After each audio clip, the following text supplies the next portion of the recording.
بظل الأزمات المتلاحقة اللي عم بيعيشها لبنان، بيبقى الاغتراب اللبناني أحد أعمدة الصمود والاقتصاد الوطني.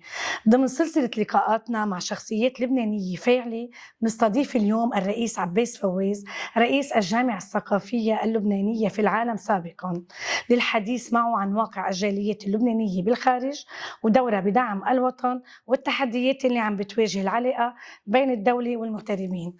يسعد اوقاتك ريس، اهلا وسهلا فيك بحلقتنا ضمن سلسله اللقاءات اللي بنعملها مع الوجوه البارزه. ريس، بنبلش من تجربتك الشخصيه، كيف بتوصف تجربتك برئاسه الجامعه الثقافيه اللبنانيه بالعالم، وشو هي ابرز المحطات اللي انت بتفتخر فيها خلال توليك هيدا المنصب؟ أهلا وسهلا فيكم، تحياتي لكم للمشاهدين. الجامعة اللبنانية الثقافية بالعالم مؤسسة دولية اغترابية تعنى بشؤون المغتربين اللبنانيين بالعالم وتنظم علاقاتهم فيما بينهم وبين الدول المضيفة أينما كان. مؤسسة مهمة جدا، ولا شك أن المؤسسين، الآباء المؤسسين لهذه المؤسسة كان عندهم حلم، كان عندهم رؤية. حلم لأنه كانوا عم يفكروا بالمغتربين اللبنانيين، ورؤية كانوا عم يشوفوا شو مستقبل لبنان بالمغتربين وشو مستقبل المغتربين بلبنان. فهذا المشروع كان مشروع ناجح ومهم جدا، وانخرطنا فيه قناعة منا، لأنه كان مشروع لا طائفي لا عنصري ولا يتوخى الربح وغير سياسي.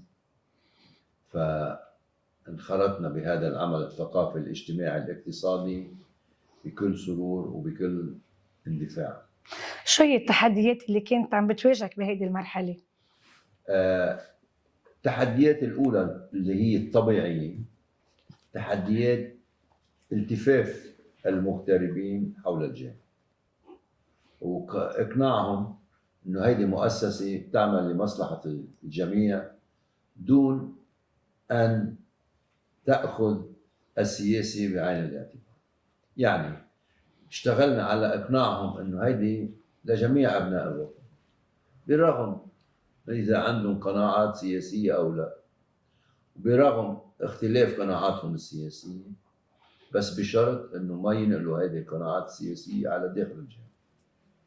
فين يحتفظوا فيها إلهم بدون ما ينقلوها على داخل الجامعة، لأن مؤسسة لا سياسية.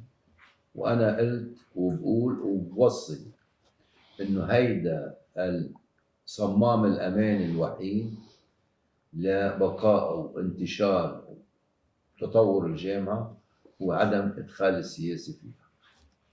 هذا شرط أول. الشرط الثاني إنه الحفاظ بأمان وبأمانة على مصالح المغتربين أينما كانوا في أماكن تواجد. هذا شرط جدا جدا ضروري ومسؤول. يعني لازم يكون اللي بده يحمل مركز للجامعة أو للجاليات المعينة بأماكن تواجدهم أينما كانوا، لازم يكون مؤتمن على مصالح الجاليات، لازم يكون مؤتمن على علاقاتهم فيما بينهم بدون تمييز. يعني شعرت هناك ترابط يعني بالمغتربين برات لبنان؟ هل في تقارب بيناتهم؟ ليكي معظم المغتربين اللبنانيين في مصر شغلتين تربطهم.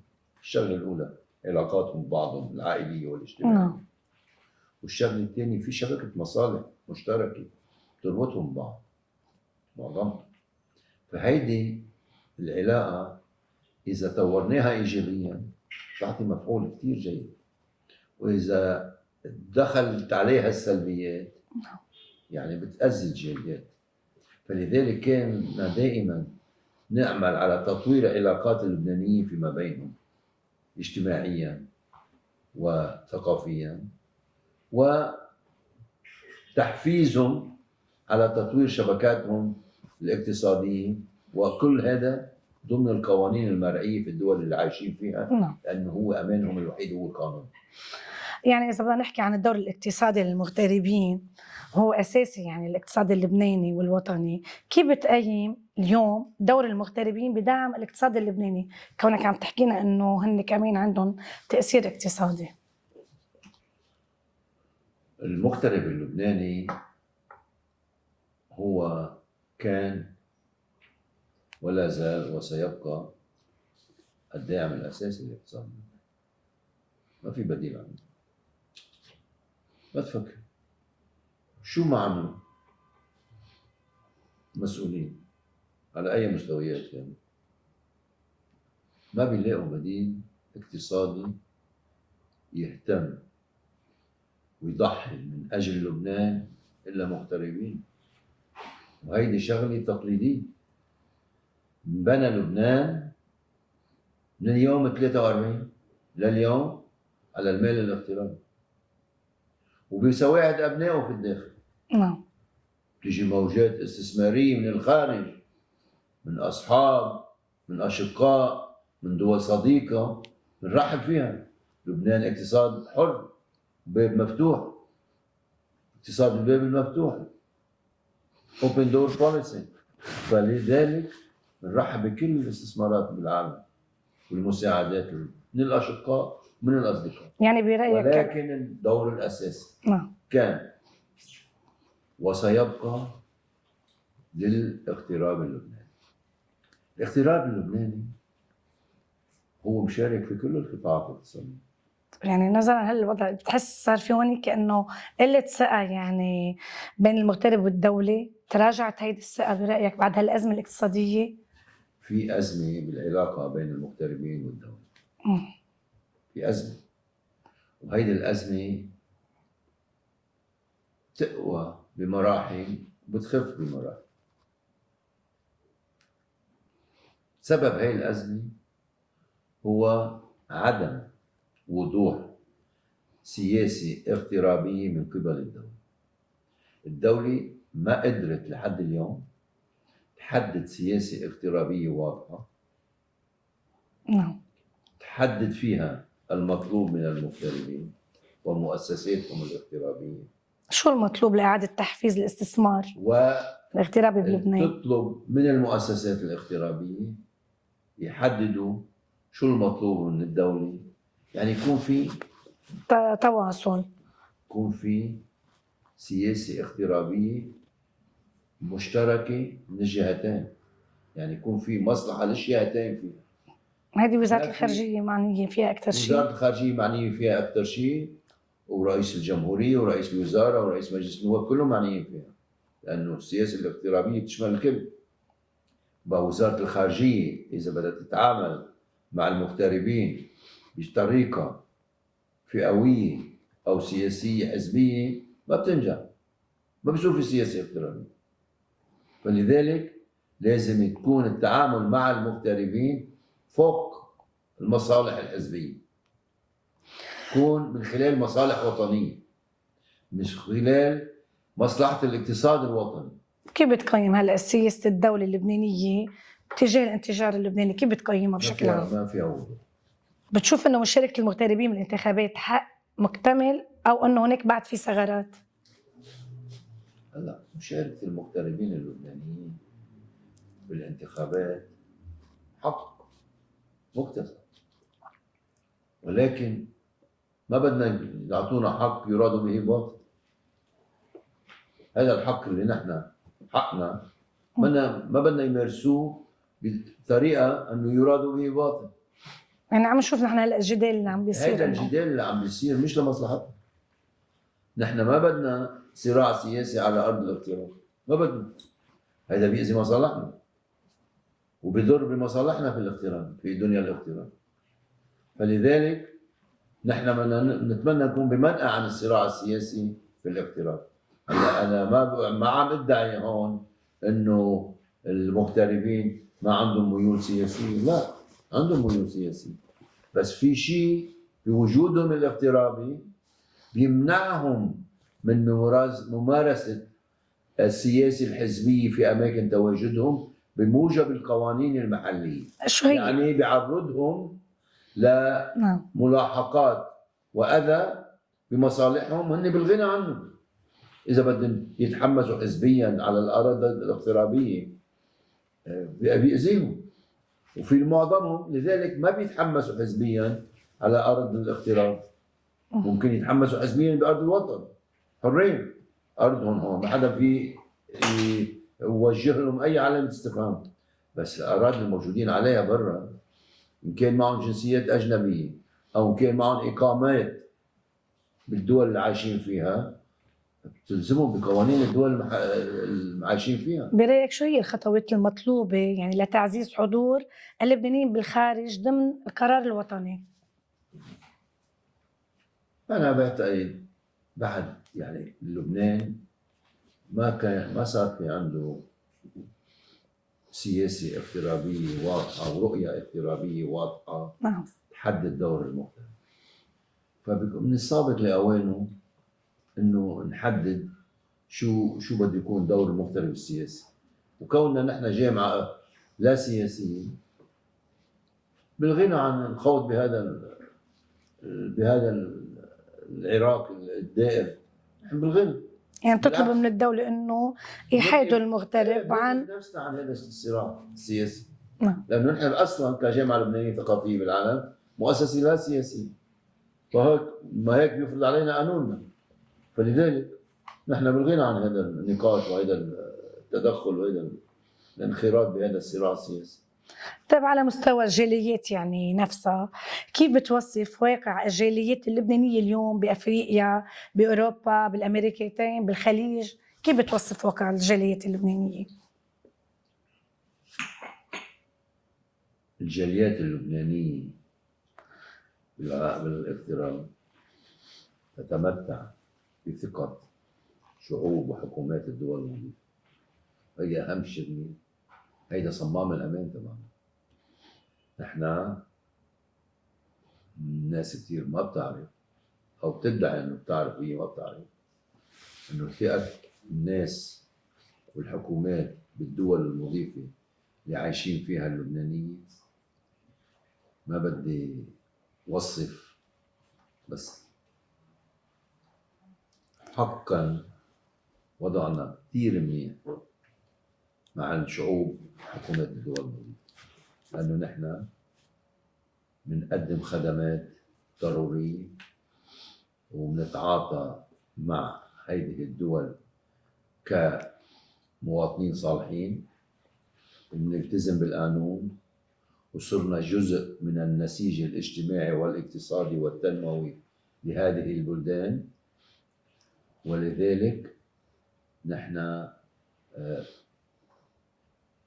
بيطلعوا فينا كأخوة لهم. طيب بالنسبة للأجيال الجديدة اللي صاروا بالاغتراب، عندهم انتماء وطني؟ مش نقول نحن مثاليين ولا جالياتنا مثالية، في عنا هفوات وفي عنا ناس مش مناح مثل كل الجاليات بالعالم مثل كل البلاد بالعالم، كل البشر. ففي ناس بيخطئوا. هلا الناس بيريدوا لنا السوء بيوجهوه لهم التهمة كلبنانيين، مش كأفراد لهم اسم ولهم هوية ولهم عنوان. بيقولوا لك اللبنانيين، هيدول لهم هدف بتشويه سمعة اللبنانيين، ولكن بطمنك هيدا الهدف ما تحقق ولا يوم. والشعوب اللي عايشين بيناتنا وحكومات الدول المضيفة صاروا يعرفوا يفلتروا المعلومات، يفلتروا كثير منيح. صاروا حاولتوا تعملوا لوبي لبناني بالعالم؟ لوبي، ونحن علاقتنا جيدة جدا بالمسؤولين، ونحن ما بنحكي بهذا الموضوع لأنه ما بنفتح عيون عليهم. فطمنونا المسؤولين بالدول المضيفة والدول اللي بتهمنا إنه نحن ما تخافوا على حالكم، نحن بنعرف منيح، بنعرف الأبيض، بنحاسب المنيح بموجب قانوننا ومنكافئه، وبنحاسب القبيح بموجب قانوننا ومنجزي. فنحن ما خايفين من هذا الموضوع، ما دام هن عم يطبقوا قوانينهم علينا نحن مبسوطين. نحن كل شيء بنطلبه يطبقوا القوانين علينا، أكثر من هيك ما بدنا. كنت سألتك بريزيدون عن إنه الأجيال الجديدة بالاغتراب عم تلمسوا عندهم بعد انتماء وطني للبنان، لأنه هن ربوا برا وعاشوا برا. هيك نحن دائما نطرح شعارات حلوة عن لبنان، وآخر شعار طرحته أنا ما في أحلى من لبنان، وطرحناه بالعالم الافتراضي.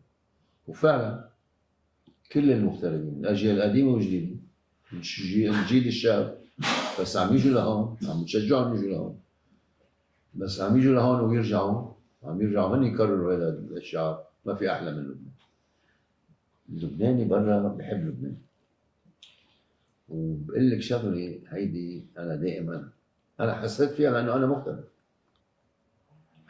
اللبناني اللي عايش برا عنده حنين للوطن، لأنه الغربة مرة. كل اللبنانيين بريزيدون، كل اللبناني، يعني رغم تعدد انه كل المذاهب قصدي، كل المذاهب، مرارة الغربة تعمل حنين للوطن، وهذا الحنين بيزيد مع طول الوقت مع كتر المعاناة.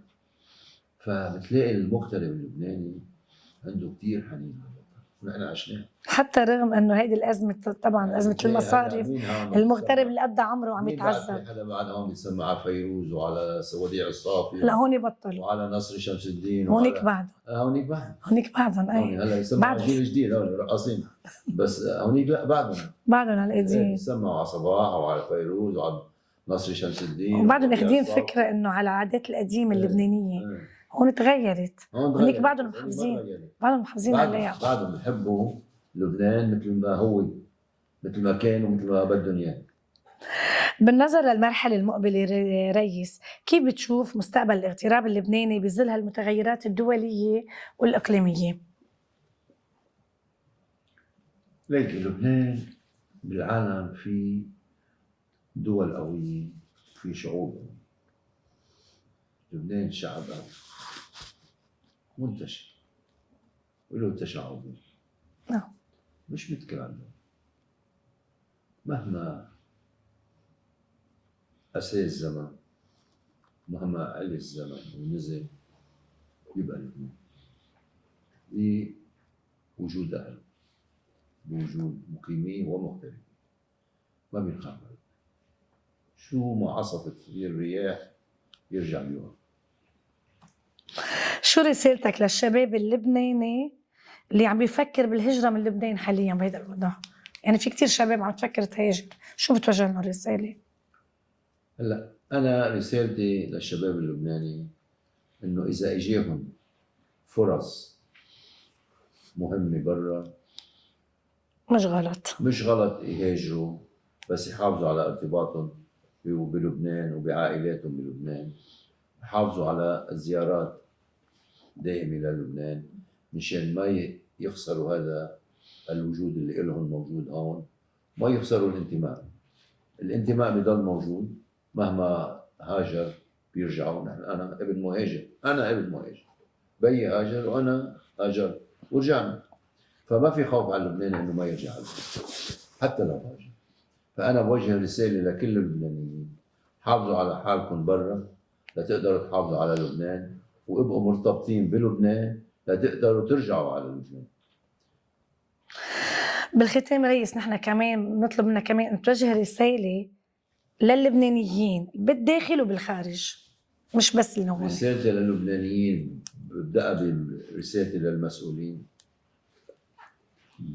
مارسوا قناعاتكم الاغترابية بالكلام اللي عم تقولوه، والكلام اللي عم توجهوه للمغتربين لازم يقترن بالفعل، مش بس بالمناشدات من التصاريح.